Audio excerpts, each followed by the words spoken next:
Hola a todos, hoy les tenemos un segmento aquí con el doctor Juan Antonio López Benedí hablando sobre el estrés como aliado. ¿Cómo podemos ver el estrés a nuestro favor?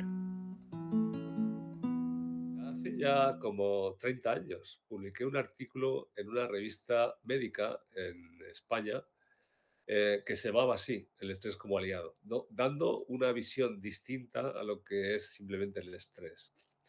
Y ese artículo pues tuvo repercusión, incluso en la revista me llamaron para decir que estaban entusiasmados porque una editorial de Inglaterra les había pedido permiso para incluirlo dentro de un libro de psicología.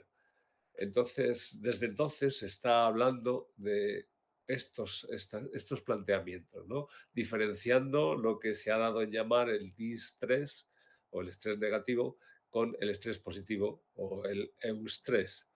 Es decir, hay una forma de utilizar la energía, igual que también en todos los productos naturales.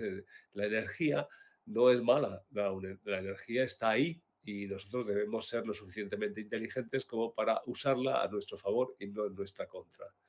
Claro que, por supuesto, necesitamos tener un conocimiento suficiente, porque cuando nosotros sufrimos el estrés como estrés patológico, pues no es porque queramos hacerlo realmente. Lo único es que nos falta el conocimiento para poder reconducir esa energía de una manera adecuada. Y esto es lo que estoy planteando ahora, ¿no?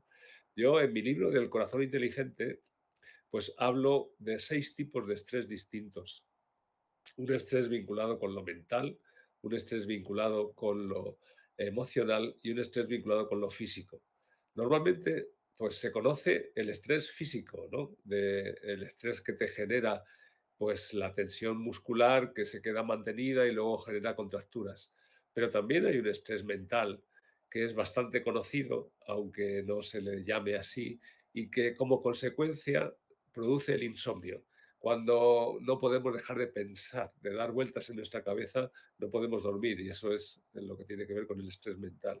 Y también el estrés emocional, que también se suele sufrir bastante, que es la tendencia depresiva. Y aquí justamente ocurre lo contrario. Y es que cuando tenemos este estrés emocional por pérdidas o por otras circunstancias, lo que nos ocurre es que tenemos tendencia a dormir constantemente, o sea, solo queremos estar durmiendo, es como el contrario al otro estrés mental, ¿no? Pero es así, en unos se producen contracturas, en otros se produce esa tendencia al sueño, en otros se produce el insomnio. Y todo eso, esos 3 tipos básicos, tienen también una contraparte por exceso o por defecto. Entonces, dentro de toda esa estructura compleja de la que yo, bueno, eso planteo en el libro del corazón inteligente, pues la cuestión es ver cómo se pueden complementar un tipo de estrés con el otro y cómo podemos reconducir. Ahí es donde estaría el estrés como aliado. Una vez que sepamos o que sabemos ya cuáles son nuestras tendencias o nuestros problemas, ver cómo podemos compensarlo con las otras tendencias que, por ejemplo, complementarias o diferentes, como esto del insomnio y la tendencia al sueño. Entonces, aquí es donde está la cuestión, el ir primero conociendo que existe esa diversidad e ir afrontando la complejidad de lo que es el dinamismo de nuestra propia energía, de nuestra propia orientación de la actividad humana en sus distintas áreas, pero especialmente en esta, el sistema nervioso, en nuestro cerebro, ver cómo hay distintas áreas, distintos tipos de inteligencia y podemos compensar unos con otros, que esto es lo que normalmente no vemos, porque a veces tenemos la idea de que el cerebro es algo único y compacto y que solo sirve para una cosa, pero el cerebro es una estructura muy compleja y que continuamente interactúa. Entonces, el estrés muchas veces se da porque sobrecargamos una zona y no nos damos cuenta de que esa energía que está sobrecargando esa zona está faltando en otras áreas. Es como en una ciudad, ¿no? Cuando hay un problema de tráfico, ¿no? Si todos van por la misma avenida, pues la avenida se congestiona. Entonces podemos repartir pues, la circulación de la ciudad utilizando otras calles complementarias, otras calles o abriéndolas, ¿no? Abriendo nuevas conexiones neuronales en nuestro cerebro, igual que haríamos en una ciudad para reconducir el tráfico. Esta es la cuestión. Si nosotros empezamos a tener una conciencia de esas otras áreas cerebrales, desde estas nuevas orientaciones, posibilidades, recursos y también de nuestra propia dinámica, nuestra propia tendencia hacia el estrés físico, el estrés mental o el estrés emocional, pues desde ahí podemos desarrollar metodológicamente una forma de compensación y sacar provecho a esa energía. El estrés es energía. Entonces lo que hay que hacer es evitar que esa energía se sobrecargue o que nos sobrecargue en un área de nuestro sistema nervioso, porque entonces va a generar se va a quemar. Es decir, si hay, igual que un cable eléctrico, ¿no? Si hay demasiada carga en un cable que no tiene resistencia suficiente para soportar esa carga eléctrica, pues se quema y puede haber un cortocircuito. Y eso es lo que ocurre en nuestro cerebro, en nuestra mente igual. El estrés es una sobrecarga que hay que poder reconducir para evitar que haya cortocircuitos. Y cuando además lo reconducimos, pues resulta que tenemos otras ventajas, porque activamos áreas que a veces usamos poco o que no tenemos tanta costumbre. Empezamos a utilizar el cerebro más ampliamente, es decir, a utilizar más recursos que están ahí pendientes y que por desconocimiento no usamos. Esa es la base fundamental.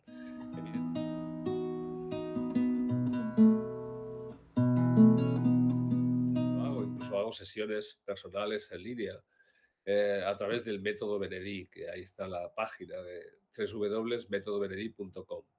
Bueno, pues en esas sesiones lo que hago es reconducir todo esto, incluso aunque la persona no conozca cuál es su frustración o su núcleo estresante, podemos reconducirlo a través de esta dinámica de lenguaje primario, a través de la imaginación, podemos reconducirlo y liberarlo.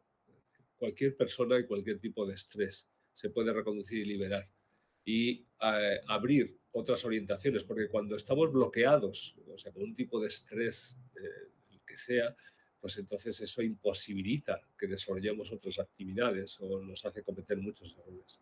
En el sentido emocional, pues nos genera una dificultad para relacionarnos que puede tender hacia la agresividad o hacia la depresión, o sea, la pasividad y no buscar vínculos, aislarnos o tener vínculos pero comportarnos de manera agresiva. Esta es una forma de estrés típica de ese estrés emocional. Hay insatisfacción de un tipo o de otro y puede producir estas dos orientaciones, como decía al principio, ¿no? La pasiva, con tendencia hacia la depresión, o la activa, con tendencia a la agresión, que también se da, por supuesto, en muchísimas relaciones, y no solo relaciones personales, sino ya estamos viendo las guerras que hay en el mundo, ¿no? Pues hay muchos países o muchas empresas que también tienen ahí intereses, pero se está moviendo esto, este estrés hacia el enfrentamiento, hacia generar una frustración que nos mueva en el enfrentamiento por intereses, para generar guerra, por desgracia. Creo que esto ya debería estar superado, pero pues todavía pues, es una realidad ahí en nuestro mundo. Pero de forma individual, es decir, en lo que sí podemos hacer, pues por supuesto, podemos contactar, podemos, y yo, pues de forma rápida, porque a veces basta con sesiones de una hora, una sesión de una hora, hay un porcentaje muy amplio de resolución de conflictos de ese tipo, donde se puede reconducir la energía y hacer que la persona pues recupere su integridad, su capacidad para vivir de una manera saludable internamente y en su entorno social. Es decir, ser personas más sonrientes, más flexibles en las relaciones, donde podamos generar ese apoyo mutuo, esa afectividad que necesitamos para poder seguir siendo seres humanos. A veces nos empeñamos en estudiar, por ejemplo, pues el ser abogados o ser ingenieros porque nos han dicho que con eso vamos a ganar más dinero, pero puede que esa no sea nuestra tendencia natural. Entonces puede que desde la orientación de nuestro potencial de conocimiento o de vinculación con el conocimiento en nuestro cerebro, pues tengamos otras áreas que son más naturales para nosotros. Entonces, si nosotros nos empeñamos en estudiar una ingeniería o en estudiar derecho porque nos han dicho que es así, puede que nos cueste muchísimo. Generamos estrés en ese esfuerzo que estamos haciendo agregado para poder cumplir con esa expectativa y licenciarnos o titularnos en el área correspondiente, pero si nosotros empezáramos a conocer nuestras tendencias naturales, pues a lo mejor podríamos incluso llegar a estudiar la ingeniería, pero desde otra perspectiva, que es la natural para nosotros. Porque podemos estudiar la ingeniería desde el punto de vista de la sensibilidad estética, por ejemplo, o desde el punto de vista de la frecuencia musical, ¿no? Es decir, hay muchas otras posibilidades, porque podemos utilizarlas si nuestra tendencia natural es pues, la inteligencia musical o la inteligencia estética o la inteligencia espacial, pues deberíamos partir de ahí para desarrollar otras áreas del conocimiento, que eso es lo que sería natural, pero no se está teniendo todavía en cuenta, por ejemplo, en las universidades o en las profesiones, sino que simplemente lo vemos de una forma limitada, ¿no? De una forma compleja en la variabilidad que tenemos todos los seres humanos.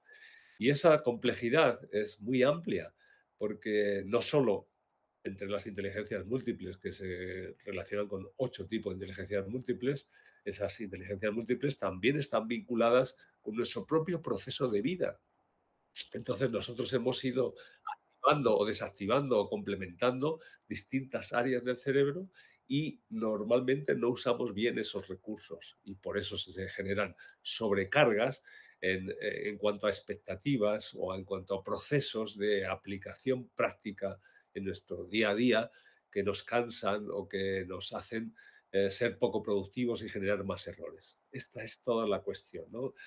Se trata de abordar la experiencia humana de una forma más compleja y que en esa complejidad nosotros podamos encontrar más recursos para reutilización de esa energía, como en un ecosistema igual, ¿no?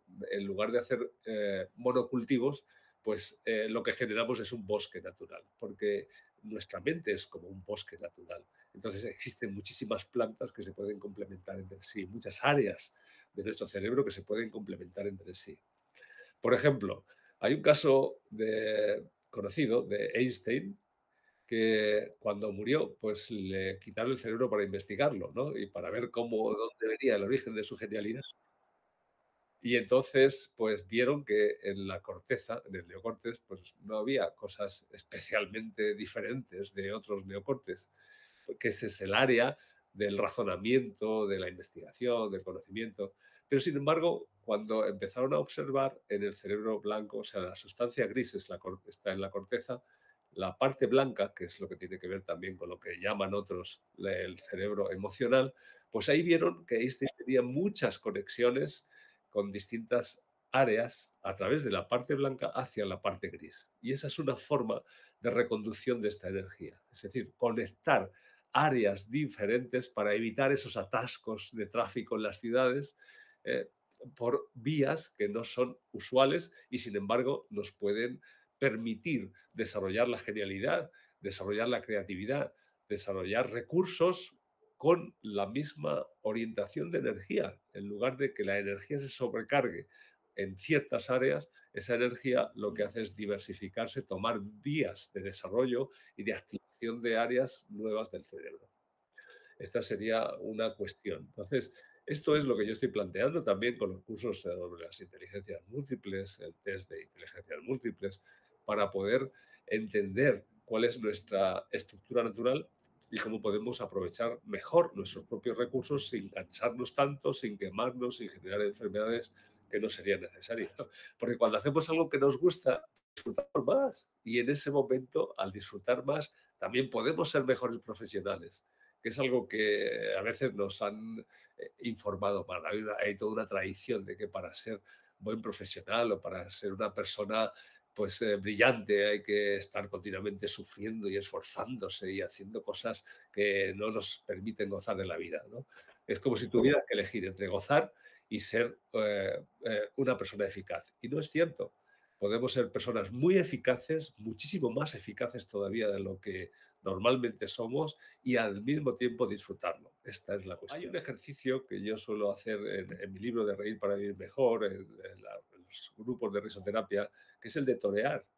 Torear no para matar al toro. El toro sería la energía en este momento, ¿no? Entonces lo que hay que hacer es torear con arte para poder generar belleza desde ese encuentro con la fuerza bruta, que sería el estrés, y nuestra inteligencia, ¿no?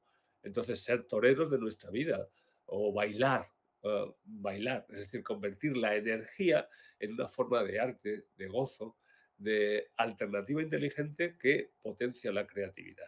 Esta es la cuestión. Entonces, no importa tanto de dónde venga el estrés. Yo hace tiempo también publiqué un libro hace mucho tiempo y ese está agotado, pero yo le llamé La preñez congénita.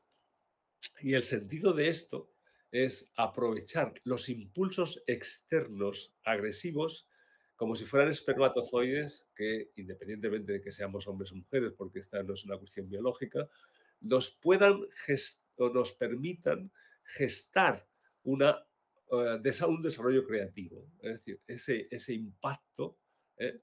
Pues de esa tensión, de ese estrés externo, podemos tomarlo como si fuera un espermatozoide que nos mueve hacia la creatividad, o sea, al producir algo nuevo desde nuestra propia capacidad de gestión. Esta es la cuestión, pero claro, tenemos que estar preparados, formarnos en ese sentido. Este es el punto. Pero como en todas las cosas, ¿no? Primero es conocerlo y después, pues, desarrollar alternativas de educación adecuada o de formación adecuada para poder aprovechar. Porque con pequeño uso de tu propia energía puedes reconducir la energía del oponente y producir grandes efectos, ¿no? Pero bueno, yo también empecé cuando era niño a practicar el judo y también el karate después. Y la base también es esa, ¿no? Es aprovechar. En el judo, concretamente, según me decían, ¿no? Pues el judo lo creó un japonés pequeñito que siempre estaba siendo amenazado. Entonces, poder controlar o poder evitar la agresión de los grandes que le pegaban, pues ahí se empezó a generar el judo, ¿no? Cómo utilizar esa energía del contrario para por lo menos bloquearla y que no te haga daño a ti. Y en el karate a veces también se ha visto como una forma de arma, de agresividad, pero en el origen tampoco es eso, es una forma de canalizar el chi, que es la base de todas las artes marciales, ¿no? Como el aikido, ¿no? Hay muchas formas y lo primero es aprender a vincularse con la energía. Creo que una vez oí de un maestro de aikido, ¿no? Creo, que él decía, o no sé si aikido o era de karate, pero bueno, que tenía un alto dan y era un hombre de 80 años y que a veces sus discípulos le esperaban en callejones oscuros por la noche y le atacaban 10 al mismo tiempo, pero que ninguno conseguía agredirle, porque él decía, yo no veo a la gente, pero sí siento la energía. Entonces, cuando veo que viene una energía de tensión hacia mí, lo que hago es moverme y lo que hago es danzar entre esa energía y así evito el impacto, ¿no? Y es una forma buena, por eso yo también utilizo ese ejemplo, ¿no? De danzar con la vida, danzar con las circunstancias. Hay una forma muy fácil de reconocerlo para cualquier persona, aunque no tenga ni idea de estos temas, y es la angustia, la ansiedad, nos hace respirar menos. Entonces, cuando necesitamos suspirar, por ejemplo, es porque estamos angustiados y de manera automática nuestro cuerpo reacciona en el suspiro, ¿no? Eso quiere decir que estamos en un estrés negativo, nos estamos angustiando por algo, estamos cerrando las vías respiratorias, que es de donde viene la palabra angustia, angostar, cerrar. Estamos respirando menos. Entonces, si reconocemos estados de angustia, pues el respirar nos va a permitir abrir de nuevo los pulmones y empezar a gestionar de una manera diferente. Porque si reducimos el aporte de oxígeno en nuestro cerebro, evidentemente nuestro cerebro va a funcionar mal, porque las neuronas se activan, ¿no? El combustible básico es el oxígeno. Si no aportamos oxígeno suficiente al cerebro, pues entonces vamos a tener problemas. Y esa es una de las formas de reconocer el estrés, ¿no? La angustia, la ansiedad. Basta con abrir las vías respiratorias y respirar. En la otra, el estrés positivo lo podemos reconocer por las sonrisas. O sea, cuando nosotros tenemos un estrés positivo, estamos dinámicos, estamos más sonrientes, tenemos más alegría. Entonces, si esta es la tendencia, vamos a aprovecharla. Porque cuando tenemos mucha alegría, lo que tenemos que hacer es no simplemente irnos de fiesta, ¿no? Utilizar la energía como si aceleráramos mucho el motor del coche, porque tenemos un gran coche y queremos que todos los vecinos vean que tenemos un motor inmenso y entonces hacemos mucho ruido, pero quemamos mucha energía y no es productiva. Entonces, si tenemos ese gran motor y mucha gasolina disponible, pues entonces hagamos un viaje. Es decir, demos un sentido a esto, ¿no? Entonces, cuando nosotros tenemos mucha alegría, es el momento de producir cosas, de crear cosas, de desarrollar, de vincularnos con otras personas, de unirnos desde distintas perspectivas, de generar ideas nuevas. Este es el momento. También podemos ir de fiesta, por supuesto, ¿no? Porque también hay que disfrutarlo. Pero la cuestión es que podemos disfrutar productivamente. Podemos, cuando tenemos esa alegría, que decir, que cuando tenemos ese estrés positivo, pues entonces comunicarnos con otras personas para emprender cosas juntos, para desarrollar ideas. Y este es un elemento clave. Los seres humanos somos muy complejos y eso no es un problema, eso es una oportunidad. Igual que en la sociedad es muy diversa y hay que aprovechar esa diversidad, no luchar desde unos o desde un tipo de cultura hacia otros, o un tipo de raza, o un tipo de lo que sea, de estatus económico contra los demás como si fueran los malos. No, creo que hay que aprovechar la riqueza, igual que la biodiversidad, hay que aprovecharla para crear juntos algo nuevo y sobre todo algo que suponga bienestar para todos.